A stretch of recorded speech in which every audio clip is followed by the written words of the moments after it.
deal with the white man. The white man's grip on the world is a detriment to the black man, to the Hispanic man, to the Native American man. Because as long as we follow in their paths, we stand a chance of suffering the punishment that's promised to them instead of the grace that's promised to us. Go ahead and read that, Isaiah 63:1, and I want you to read through 6. The book of Isaiah, chapter 63 and verse 1. Who is this that cometh from Edom with dyed garments from Basra? One day, who the world called Jesus Christ, Yahweh Shai, is going to come from Edom. Basra being the capital of Edom. He's going to come from Edom. And when he leaves that place, what's he going to be looking like? With dyed garments from Basra, that this glory is in his appeal. This ain't talking about Fashion Week. You know, Yahweh Shai leave Fashion Week and he's fresh and he's dripped in the latest that he bought at one of the little pop-ups at the fashion event. No, it's talking about him coming with dyed garments from Basra, and this is a metaphor. This is an simile, right? Telling him that his apparel is similar to, read?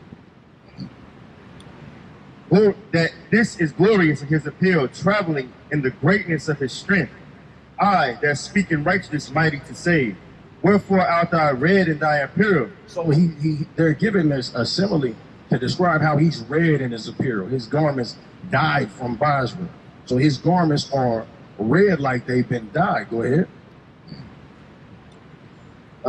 Thy garments like that, so like verse 2. Wherefore art thou red in thine apparel, and thy garments like him that treadeth in the wine vat. Like him that treadeth in a wine vat. So his white garments have red all over it, like he's been treading a wine vat. This is very important to get in on.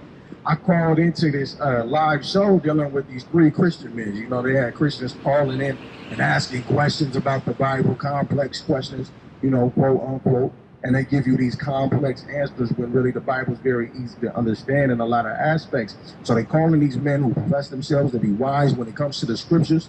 And so, you know what I say? I'm going to take my chance and I'm going to see if they answer me at all concerning this prophecy. Because a lot of Christians don't like to talk about the destruction that who the world called Jesus Christ is going to come to bring. They like to talk about how he going to roast marshmallows at a campfire with everybody from all around the world when that's nowhere in the scripture. So I gave it a chance. I called in. I said, I want to know if Isaiah 63 verses 1 through 5 came to pass. And you know what? They was honest and they said no. But the countenance of this men, they changed swiftly. They went from laughing and kikiing with the last person to call in, that when this scripture came out, they all got on stuck on stupid. Their faces changed, their energy changed. And you can see that they know what's going on in these scriptures, but they're going to lie to you about them as long as they can to continue to milk the black man, the Hispanic man, the Native American through this religion. Keep you captive with it, right? Go ahead and bring your precept. The book of Job, chapter 6 and verse 20. They were confounded because they had hope. They came thither and were ashamed. They were confounded because they had hope, but when they came near, they were what? Oh, sorry, I got it. The book of Job, chapter 6 and verse 20. They were confounded because they had hope. They had hope. They got this hope, but it's a false hope, though, right? So when the time comes near, what happens? They came thither and were ashamed. So when they come close to the time, they end up ashamed, right? Because the scripture said they're going to find out that what they have inherited, what they passed down from generation to generation, professing it to be knowledge and wisdom, they're going to find out that they have inherited lies. And that's what we're trying to teach you, blacks, Hispanics, and you Native Americans, through the spirit of the scriptures, that this white man is in possession of lies. And he wants to feed it to you as the truth, so that you'll digest it. And so you'll become a part of the lie, so that he can stay in rulership, right? So when I asked these white men these questions, and they couldn't hide behind their lie anymore, just for that brief moment, you see the despair that they actually gonna feel when Yahweh Shai comes and brings back judgment. And you know what they couldn't deny? They couldn't deny that this is what happens when Christ comes to redeem Israel. Going to show you that they know that Christ ain't redeemed Israel yet, despite what them fake Jews over there in our land is saying, right? You got another precept? Fire your will out. The book of Jeremiah, chapter 3 and verse 23. Truly in vain is salvation hoped for from the hills. Truly in vain is salvation hoped for from the hills. We shouldn't be hoping for salvation from anywhere else. Not from this nation, not America, not Spain, not anywhere in Europe, not anywhere in Pakistan, right? We shouldn't be hoping for salvation from these hills, right? Go ahead. And from the multitude of mountains, truly in the Lord our God is salvation of Israel.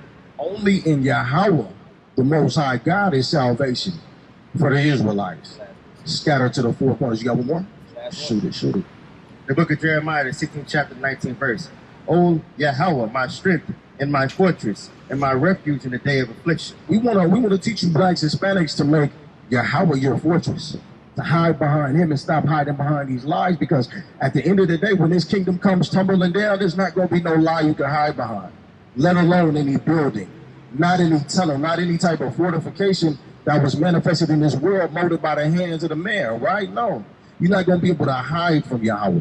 So you might as well hide behind Yahweh and let him be your guard, let him be your strength, right? Have faith that he's going to be your salvation. Have faith in his son, because he came so that you can take advantage of that salvation that was promised to your forefathers, right? Go ahead. The Gentiles shall come unto thee from the ends of the earth. The Gentiles is going to be coming to you from the ends of the earth, right? But we got it confused. The ends of the earth is coming to the Gentiles, mainly this white man. They're coming to him hoping that he got the answers and he don't. And so he makes up answers. And we see it time and time again when we go into these scriptures and we debate these so-called scholars, we see that they don't have the answers, that they have just put something together like MacGyver, right? But it don't hold fast. It don't hold still. It falls apart under scrutiny, under the scrutinization that the eyes of the men of the Lord will put upon it, right? Finish that out. And shall say, surely our fathers have inherited lies. Surely their fathers have inherited lies. That plantation Christianity, that's a lie. That Catholicism, that is a lie.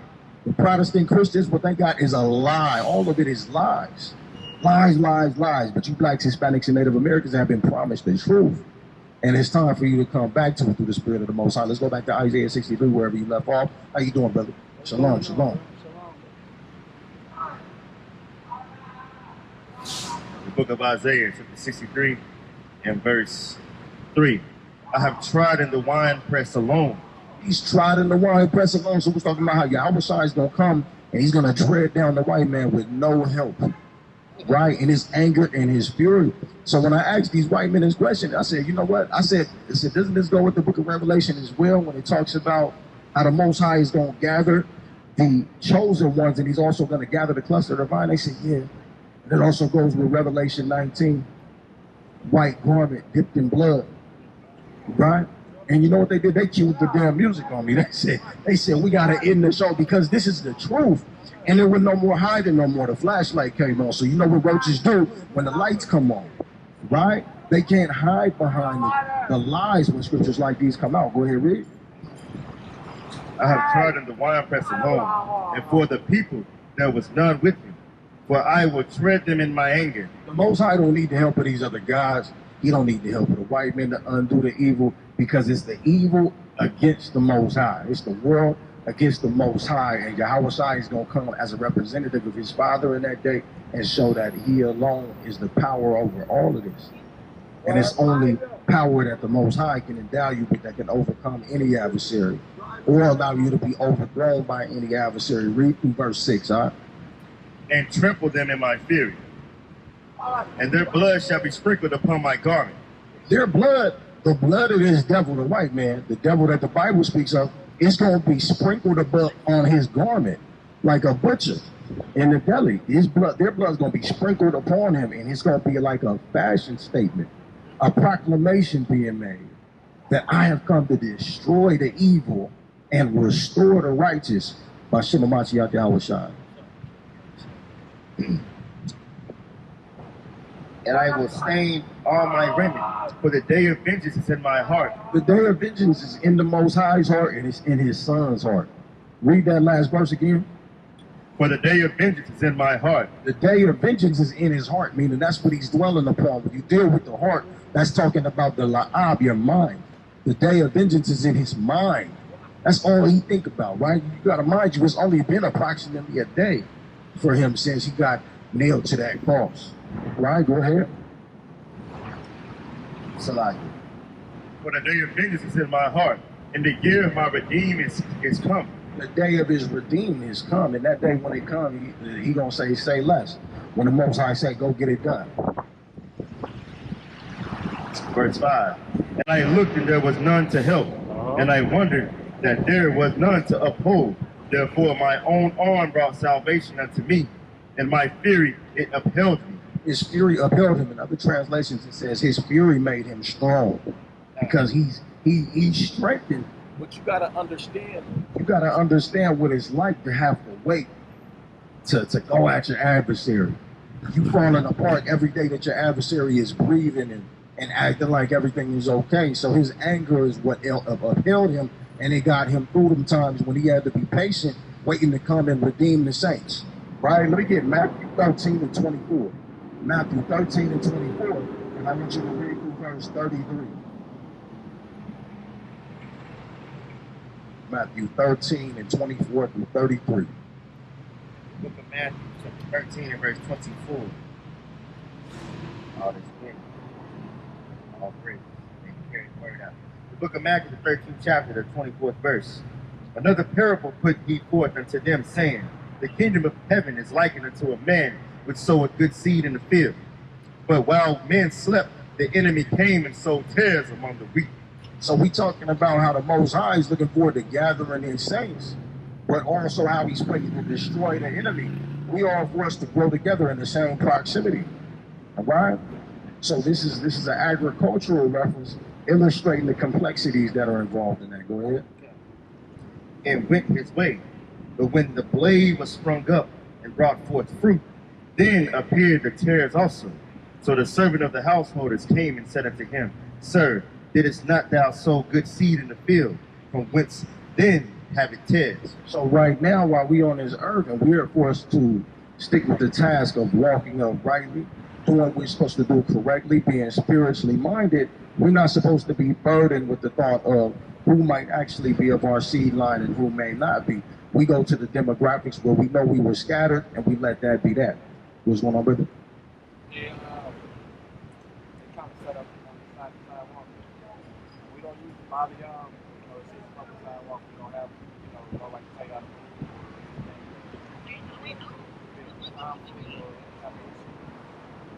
I'm asking, can y'all go to that corner area over there by that sign? If they, they want to do what they're doing on the sidewalk too. But I'm just asking if y'all want to, They got like a permit or something to secure. Yeah. Does that give them priority? But then again, if y'all got a permit, we can't ask y'all. We don't have them. I'm saying their permit doesn't give them priority to where we have to yield to their request. Because we over here because of the shade. Like when it gets hot, my camera's gonna get hot. Okay, shut off. So that's why we over here. We just want to go out the word of the Lord. I mean, I'm just saying. I hear what you're saying, man. But if DPD go over here, they're gonna have to do a permit to be over here too. But then again, I'm just trying to. Let me ask you this: will it get you in trouble if we stay here? I don't want to get you in trouble. That's all. They just gonna keep calling us back over here. You know what I'm saying? Is it gonna mess up the rest of your day?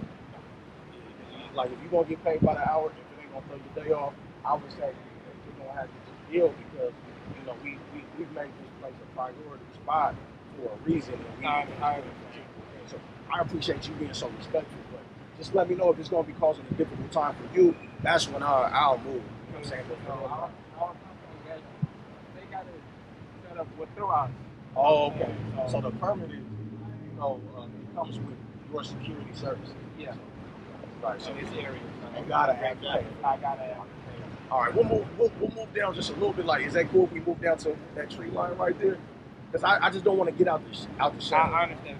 If that works, man, that works. Yeah, if it works for you, man, I'm down, bro. I don't want to make the brother job. They don't want to have y'all stuff in the at the end of the day, they're gonna keep calling us over there. They're gonna have to. I got you. What's your name, brother? Jonathan. Jonathan? Yes. Good to meet you. I'm Oz. All right. Hey, make sure y'all come by and listen, man. We out here for you, brother. All right. We out here for you, man. Look, you ever heard of the word gospel? Well, yeah. Gospel means good news, right? And we out here to teach you that what's good news for one people ain't always good news for everybody. Like when the white man got news that they was able to come and bring ships over here and bring their people over here after all the blood that got shed and that slaves got brought over here, that was good news to them. but it wasn't good news to us, right? So we serve a God that's just. And he says that the good news is that the point is about to flip over and they're going to have to serve us for a change. You know what I'm saying? So we want to teach you about how that's going to come into play and how the steps is already in motion right now. You know what I'm saying? The game's already being begun. You know what I'm saying? And I'll show you history, archaeology, props, all lining up to today. You know what I'm saying? Otherwise, you know what I'm saying, we be somewhere in the shade in the house with the air conditioning, you know, cuddled up with all badass wives and shit like that, you know, or making some extra money. But instead, we out here trying to gather the real riches, which is you, the black men, the Hispanic men, and Native American men. You feel me? So just stop by if you got moments. You don't even got to look like you engaging with us. Because I know on the job, they might not want you, you know, dabbling and stuff like that. No, that's all right, man. Like I said, I'm just trying to come to a common ground with everybody and make sure everybody will be happy. Yeah, for you, brother, we gonna move. All right, man. I thank you. We gonna move right there to where that tree line. Yeah, right in front of that tree line is cool with me, brother. As long as y'all figure with theirs, they're not gonna have a problem. We ain't gonna have a problem. So that's all. But let them know. Let them know we ain't gonna move no more. That's all right, man. All right, nice to meet you guys. All right, I see you. We see you all the time now.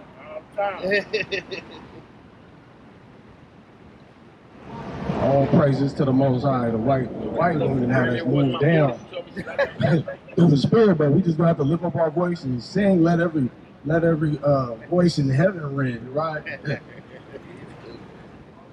Lift up the harmony of liberty, right? Let our rejoicing arise through the spirit of the Most High God, Yahweh. Right, go ahead. The book of Matthew, chapter 13, and verse 26. But when the blade was sprung up and brought forth fruit, then appeared the tares also. So the servant of the householder came and said to him, Sir, it is not thou sow good seed in the field, from whence then have it tares? So what's significant about this is the blade springing up now. It says the harvest is plenty, but the laborers are few. So the few laborers that's out here, we trying to bring in the harvest for the Most High. And sometimes what comes up is, I don't know if this person is actually of the seed line or not, right? And it does matter, but the Most High said, look, I'm only going to have you look into it, but oh so much, and I'm going to take care of the rest. That's the point of this scripture we're reading that today. Go ahead. That's right, that's right. Verse 28. He said unto them, an enemy have done this. The servant said unto him, Wilt thou then that we go and gather them up? But he said, Nay, least while ye gather up the tares, you root up also the wheat with them. Skip to 37. 37 to 50. The book of Matthew, 13 and verse 37. He answered and said unto him, He that soweth good seed is the Son of Man. Yahweh Shai is the one that soweth good seed in this parable. Go ahead. Verse 38. The field is the world. The good seed are the children of the kingdom, but the tares are the children of the wicked one. The tares are the children of the wicked one. So we got a division. Whose children versus our children, right? Go ahead. Verse 39. The enemy that soweth them is the devil.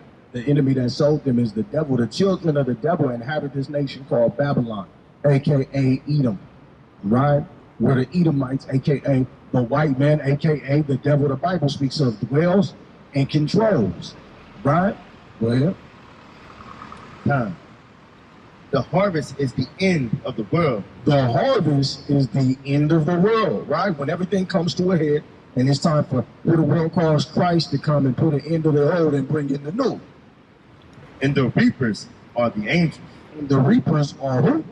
The angels. The reapers are the angels. Good Lord. Go ahead. Verse 40. As therefore the tares are gathered and burned in the fire, so shall it be in the end of this world. So at the end of the world, the seed that don't belong to the Most High is going to be gathered and burned up in a fire. That's what we wanted to elaborate on. We deal with a God that is a God of division. And he is going to divide you blacks, Hispanics, and you Native Americans from among these wicked children.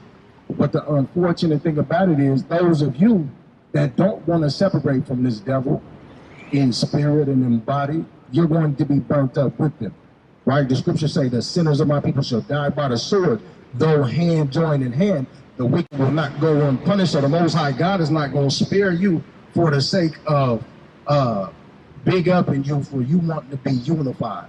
and be at peace with your adversary. You could be peaceable with all men without joining in with their wickedness. So don't get it confused. But the Most High God has called you to be a separate people, a holy people, above all people on the face of the earth. And if you do not act as such, you're going to be destroyed for that sin, right?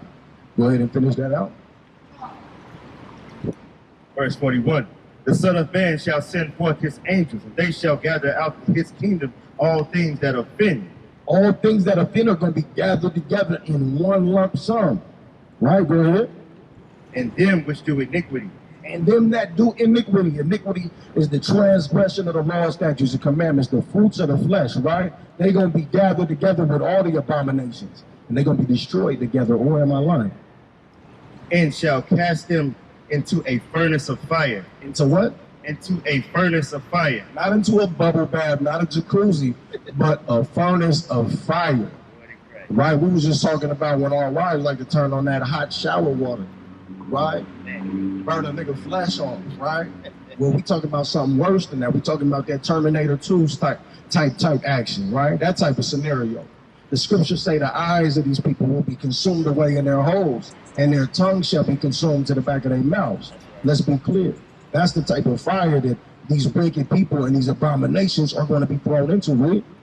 There shall be wailing and gnashing of teeth. Let's get Revelation 14 and 14. Revelation 14 and 14. And I want you to read through 20, my brother. It's very important that we understand these things. There's a mercy for us, but there is a destruction for them. And today we want to pronounce to the white man, the devil the Bible speaks of, a.k.a. Esau, that his time is at hand. And that he had better live it up. What'd you say, priest? Enjoy your kingdom? You better enjoy your kingdom. And guess what, black man? Envy not your oppressors. And go after none of his ways, because when his time is done, your time is begin is going to never end under the rulership of Hamashiach Yahushua, who the world called Christ. And that's something to rejoice at. So as we're being beaten down, stomped out, blood drawn from us, while we're being bled for everything that we are and everything that we have in this wicked nation, understand that it is simply a chastisement, and that when it's over for good, and this white man will never rise again.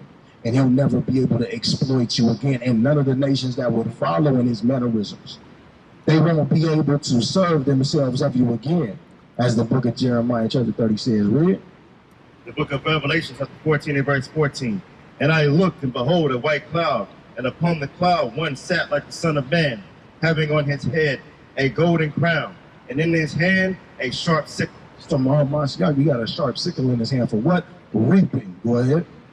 And another angel came out of the temple, crying with a loud voice to him that sat on the cloud, thrust in thy sickle and reap. There's an angel telling him it's time to thrust in your sickle and reap. The time is now. It's the end of the world now. The harvest time is now. Go ahead. For the time is come to thee to reap, for the harvest of the earth is ripe. And he that sat on the cloud thrust in his sickle on the earth, and the earth was reaped. And another angel came out of the temple which is in the heaven, he also having a sharp sickle. So it's another angel that's going to do some reaping, because he got a sharp sickle in his hand. So Yahushua and his angels, they're going to reap the harvest of the righteous, of the chosen, right? And the earth is going to be reaped. And simultaneously, there's going to be an angel also having a sharp sickle, and he's going to do what?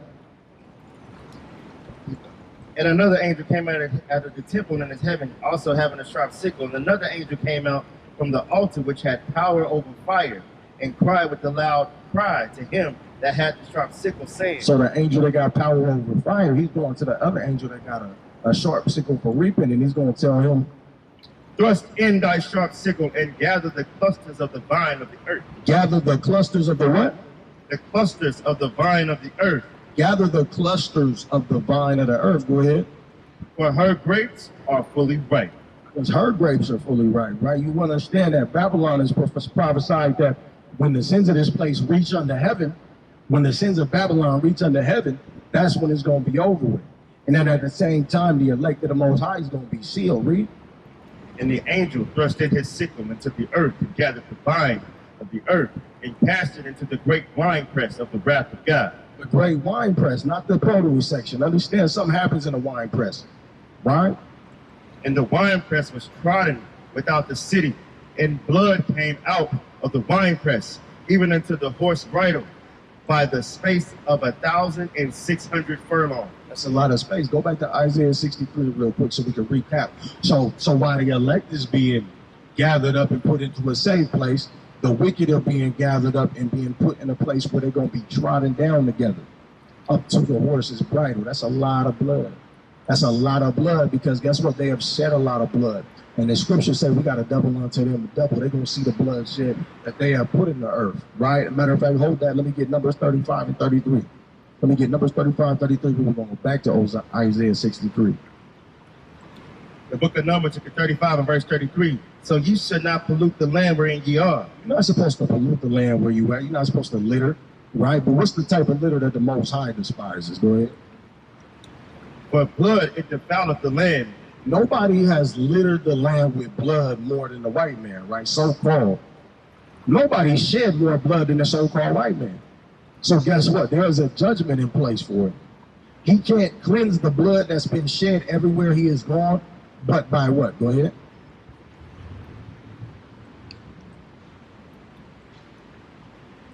And the land cannot be cleansed of the blood that is shed therein, but by the blood of him that shed it. But by the blood of him that shed it. So he don't get to throw rocks, then hide his hands and say, but it wasn't just me. No, he got to make account for that, because guess what? The other nations that shed the blood of the saints, they're going to have to drink it up too, but it just so happens that the white man's going to be utterly annihilated for his transgression. Let's go back to Isaiah 63. The cluster of the vine is going to be gathered together to make up for that bloodshed. The book of Isaiah 63 and verse 4. For the day of vengeance is in my heart, and the year of my redeeming is come. And I looked, and there was none to help, and I wondered that there was none to uphold. Therefore my own arm brought salvation unto me, and my fury it upheld me. The Most High knew these prophecies before he came to give them. Understand that. He knows what was supposed to transpire, and he has been waiting. He's been waiting. Right, let's get Revelation 19 and 11. Revelation 19 and 11 through 14. All praises. The book of Revelation, chapter 19 and verse 11. And I saw heaven opened, and behold, a white horse, and he that sat upon him was called Faithful and True, and in righteousness he doeth judge and make war. Our king is faithful and true. The American kings, they're liars and deceivers. They're the devil that the Bible speaks of, right? They are of that wicked lineage. But our king is faithful and true, and he's been waiting to do justice in the earth, and he will deliver that justice. Read.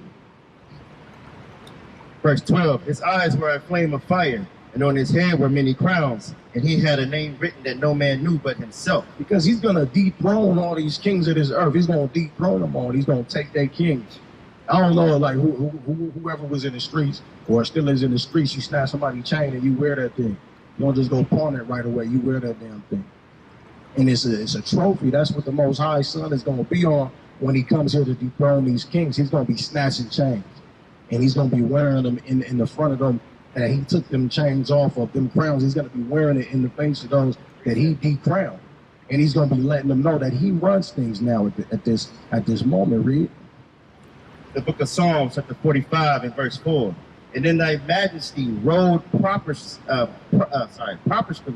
because of the truth and meekness and righteousness, and thy right hand shall teach thee terrible things. The right hand is going to teach terrible things. Hey, he's going to, because what the scriptures say is that the Most High is known in his judgments. So the nations are going to learn about the Most High through terrible things. It's going to be a day so great that none is like it. And all praises to the Most High for it. Absolutely. We're looking forward to that day, right? Was that good? Yeah, that's the one I just brought it. Verse 13 in the book of Revelation, the 19th chapter. And he was clothed with a vesture dipped in blood, and his name is called the Word of God. And the armies which were in heaven followed him upon white horses, clothed in fine linen, white and clean. And out of his mouth goeth a sharp sword. That go ahead and drop that. Let me get Numbers 24 and 17. So it's not a day. It's not a day of la la la la la and song and dance for the enemies like the Christian church would have you to think. That's why it's so important to bring these prophecies out to the white man, find out what he really think about them, and you'll see that if the Bible was everything that he said it was, there'd be no reason for him to fear. There would be no reason why his countenance should change 1 minute when he's talking about the false gospel that he's trying to sell you, and then when you read about the rest of the gospel that's for the Israelites. There's only one gospel, right? And anybody that's teaching another gospel, whether they be angels or prophets, right? They prophesy amiss, and they're not angels of the Most High. This is what we got to understand. So when we start to show where there's a separation in what the Christians believe and what the Bible says, we got to understand that we're dealing with something that is false, because the Most High, he is one God. He's not divided. He's not a variableness. He's not double-tongued, and he's not double-hearted. Right? Go ahead. The book of Numbers, chapter 24, verse 17. I shall see him, but not now. I shall behold him, but not nigh. There shall come a star out of Jacob, and a scepter shall rise out of Israel. We waiting for dominion to rise up out of Israel. We already know who our king is. Yahweh with the world called Jesus Christ. He's come. He's been born in the flesh. But now we're waiting for him to come back and deliver his chosen. Go ahead.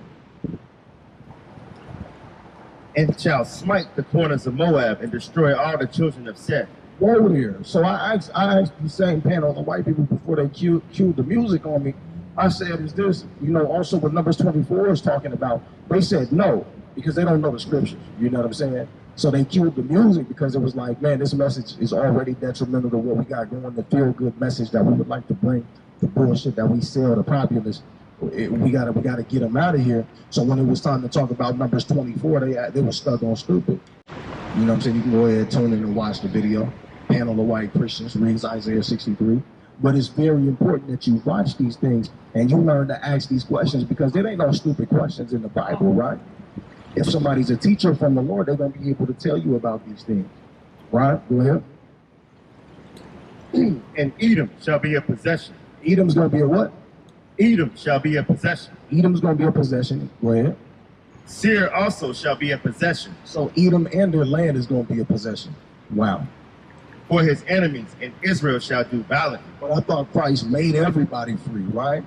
Everybody within Israel is going to be made free. And it's a promise, and it's been a promise from old time, that our enemies are going to suffer the curses that we suffered when we was put in their hands. Let me get Deuteronomy 30 and 7.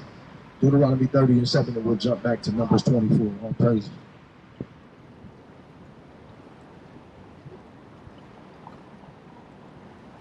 Book of Deuteronomy, chapter 30 and verse 7.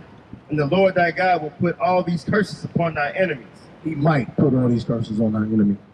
And the Lord thy God will put all these curses upon thine enemies. So black man, black woman, we out here to tell you that the Most High God may be cursing you today. He may have been cursing you yesterday, but one day it's going to flip, and he's going to put all these curses on your enemies while you reap the blessings that were designed for you from the very beginning. You got to understand and trust that, and you got to work for that same penny, right? Let's go back to Numbers 24. Because our curses that we would be a possession, right? That our enemies will rule over us, and that we will serve them in hunger and in thirst and in nakedness of all things. That we would be lended unto, and that we would not be the lender. That's going to flip. We're going to be the lenders. We're going to be the oppressors. The book of Numbers, 24 and verse 17. I shall see him, but not now. I shall behold him, but not nigh. It ain't going to be now. It's going to be later, right? There shall come a star out of Jacob, and a scepter shall rise out of Israel. Everybody want to be a star, right? Everybody want to shine, right? But we got to understand and humble down that there is one star that's going to come out of Jacob, and then he's going to rule all of us. Instead of all of us trying to be that man, we got to understand that we serve the man, and that our king is his son. That's what we got to understand. Because it's the humble that's going to be exalted in these last days. It's not supposed to be that we taking upon us the pride of the white man and endowing ourselves with some type of false greatness. Right? Go ahead. And shall smite the corners of Moab, and destroy the children of Seth. And he's going to destroy all the children of Seth. Ain't nobody going to be immune, right? We read earlier that in the book of Amos, it says the sinners of my people going to die by the sword. The scriptures say that if the righteous be scarcely saved, where shall the wicked appear? That's something we got to keep in mind. We are the righteous seed, the righteous lineage. All of us ain't going to make it through the door. So where the wicked going to appear at? Those that never kept the precepts of the Most High. Those that never upheld the faith of Abraham. Right, go ahead. And Edom shall be a possession. Edom shall be a possession. Syria also shall be a possession for his enemies, and Israel shall do violently. Israel shall do valiantly. And understand, though, they won't be making war anymore because they're going to beat their swords and the plowshares and pruning hooks. We're still going to be enemies. They're going to be a possession for their enemies, that being the Israelites, us. Right? And we're going to treat them like enemies in that day. That's a part of the gospel, the good news that's written up in the Bible that the pastor deprives you of when you go to that church, when he lied to you about what the gospel is. Out of Jacob shall come he that hath dominion, and shall destroy him that remaineth of the city. And when he looked on Amalek, he took up his parable and said, Amalek was the first of the nations, but his latter end shall be that he perish forever. So it's going to be all of Edom, all the way down to Amalek, right? Go ahead. Yeah. And he looked on the Kenites, and took up his parable and said, Strong is thy dwelling place, and thou puttest thy nest in a rock. Nevertheless, the Kenite shall be wasted until Ashur shall carry thee away captive. So it ain't going to matter about how they fortify themselves. The Most High says it don't matter if you carve your home into a stone. We're going to tear that down in these last days. All praises to the Most High. Let's get Obadiah 15, slightly. Obadiah 15. How you doing, man? Thank God for y'all word. Hey, to show the Most High, man. We just out here to do what we supposed to. We out here for you, man. The book of Obadiah, the first chapter, the 15th verse. For the day of the Lord is near upon all the heathen. So we're not just talking about the white man, but we particularly like to make him shake in his boots because he's leading the rest of these heathen, right? The day of the Lord is what? The day of the Lord is near upon all the heathen. So the book of Obadiah is primarily talking about how the white man going to be put down low and how he's going to be destroyed for his pride, for his arrogancy, for his iniquity and his violence against his brother Jacob. But what? As thou hast done, it shall be done unto thee. As he has done, it's going to be done unto them. And that goes for all of these nations. Hold that and let me get Psalms 83. Psalms 83. The book of Psalms, the 83rd chapter, the first verse. Keep not thy silence, O God. Hold not thy peace, and be not still, O God. For lo, thine enemies make a tumult, and they that hate thee have lifted up the head. We're going to lift up the head against you in these last days. That's for all you nations. The Chinese man, the Japanese man, we're going to lift up our head against all of you because you lifted your head against us. And we're going to trample you down. They have taken crafty counsel against thy people. You took crafty counsel against us. You take crafty counsel against us to this day. You come into our neighborhoods with your stores. You feed us and sell us things you wouldn't give to your children. All for the sake of defiling us and gaining $1 in return. Go ahead. And consulted against thine hidden ones. They have said, come and let us cut them off from being a nation. Cut them off from what? From being a nation. From what? From being a nation. Didn't we just read that as thou hast done, it's going to be done unto you? We're going to cut you off from being a nation. We're going to cut you off from being able to do what you're going to do on your own cognizance. You're going to have to serve the Most High. It's going to be dependent on us in that day, right? Isaiah 61 says that our light is going to rise and shine upon us, and that you're going to have to come to our light. You're going to have to come to us for the goods. And that we're going to spoil you of your riches in that day. Read with your precept. It's an example of people coming against us. This is the book of Joshua, the 9th chapter, the first verse. And it came to pass when all the kings were on the side of Jordan, in the hills and the valleys, and in the coast of the great sea, over against Lebanon and Hittite, and Amorite, the Canaanites, the Perizzites, the Hittites, and the Jebusites, heard thereof, that they gathered themselves together to fight Joshua with Israel with one accord. So the nations have always had to come together with one accord up against us, because when you got the might of the Most High, you got to bring out all your big guns. And when your guns ain't big enough, you got to go to your neighbor and say, hey, you got some bigger guns we could borrow? And guess what? What they always find out is that there is no gun that they can produce, no doctrine, no weapon that they can form against us that's going to prosper as long as we lock in and serve the Most High like how we supposed to serve him. But the problem, black man, Hispanic man, Native American man, is that you have forgotten that because they have succeeded in cutting us off from being a nation. But let me let you understand something. There's no enchantment against us that can work. We let that wickedness in by not serving the Most High God. So we calling you back in these last days to serve the Most High God with all your heart and all your soul, and stop being the wicked demon that the white man has tried to tell you that you are. Serve the Most High God with all your heart and all your soul, with everything you got, instead of serving the mighty dollar with all your heart and all your soul. You all about a bag, but what happened when that bag get a hole in it? You'll find yourself serving that bag utterly and perpetually, and coming up short every day, right? You got a precept? All right, let's go back to where we was at. The book of Psalms, the 83rd chapter, the 5th verse. For they have consulted together with one consent. They are confederate against thee, the tabernacles of Edom, and the Ishmaelites of Moab. So we're talking about the white man, but we also talking about the Ishmaelites. We're talking about the Moabites. That's the white man. That's the Arabs. That's the Chinese, the Japanese. Nobody's immune. Go ahead. And the Hagarenes, Gabal and Ammon, and Amalek, the Philistines with the inhabitants of Tyre. Ashur also is joined with them. They have holpen the children of Lot. Do unto them as unto the Midianites. As Go ahead and hold that. Let's go back to Obadiah. You was at 15. I want you to read to 18. So this is going to happen to all the heathen, the white man, Asian man, Arab man, so-called African man, all of you. You have to get your get back for what you did to us. the book of Obadiah, the 1st chapter, the 15th verse.